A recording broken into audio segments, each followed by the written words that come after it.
We always say you have to think of law firms like a business. When you spend money on a business, right? You could think of it as an expense. It goes into your sheet as an expense, but it's a little bit different when that expense will pay you back later, right? If you're running a restaurant and you invest in more, like a bigger kitchen, right? You expand your kitchen because you're expanding the whole restaurant. Yes, expanding the kitchen is an expense, but it's going to allow you to serve more customers faster. It's going to get you better reviews because people aren't waiting as long for their food. Marketing is an easy way to think of that. Like, it's easy to think of marketing in the same way. When I spend money on marketing, I get more leads. More leads means more money.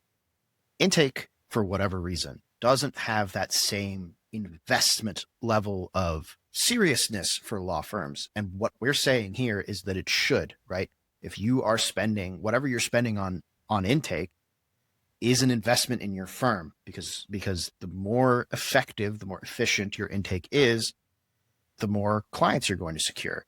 It feels like an expense. When you're looking at the balance sheet, it feels, man, okay, this is an easy place to cut because, this seems like a luxury. But really, if you were to sit down and think about it, it's the opposite of an expense.